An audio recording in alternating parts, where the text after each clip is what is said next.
I got a chance to watch Beetlejuice Beetlejuice last night. Here's what I thought. What the f? 36 years after the events of the original film, the Dietz family return to Winter River when Jeffrey Jones's character dies off screen for some completely unknown reason. It doesn't take long for the Ghost with the Most to get wind of this, and a chaotic group reunion soon ensues as they venture off into the afterlife. The film sees Michael Keaton, Winona Ryder, and Catherine O'Hara return in their respective roles, and joining the extensive cast are Jenna Ortega, Monica Bellucci, Willem Defoe, Justin Theroux, Danny DeVito, Bern Gorman, and Arthur Conti. The first thing that I really appreciate about this film is that it is a sequel that moves the story forward. A lot of legacy sequels in recent years have been retellings of the original film with a younger generation. For example, Scream 5, Top Gun Maverick, and even The Force Awakens are pretty much just remakes of the original film with a new cast. This movie takes the characters that we've grown to love over the years and gives them a new adventure to go off on. It's also very much visually a sequel to the original, with its extensive use of practical effects and stop motion animation. It has the same feel as the 1988 film. I think maybe because of the visual style, the film's also able to get away with a lot of creative violence and gore. There is a lot of blood that is being spilled in interesting ways in this film, and I'm surprised that the film was able to get a PG-13 or 12A rating in the UK. Just something to consider if you're a parent taking your child to the film. It is more violent than the original. You like it? Comedy in the film is exactly what you'd expect from a Beetlejuice sequel, and most of it comes from Mr. Michael Keaton. Whether it's Batman or Beetlejuice, this man is able to slip right back into character with the same energy, passion, and just gives his all to the role.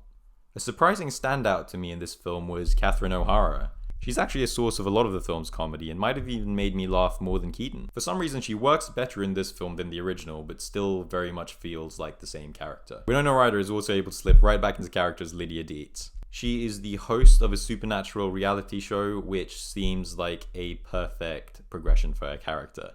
Can't believe Grandpa's dead. Death is hard. Yeah, sometimes I think life is harder. Jenna Ortega joins the cast as the latest member of the Dietz family, and basically plays a softer, nicer version of Wednesday Addams, which is kind of perfect for Lydia Dietz's daughter. The rest of the cast is also excellent. Willem Defoe is just being his joyful Defoe self and steals every scene he's in. Monica Bellucci is great when she's in the film. And Danny DeVito has a very fleeting cameo, but he's also great. Alright, now let's talk some negatives. I think my only real complaint with the film is that it is very overcrowded. You just look at the cast list for this film and every single character has something going on. And at times it does feel like the script was made up of a bunch of Beetlejuice short films and they were just combined together to make this film.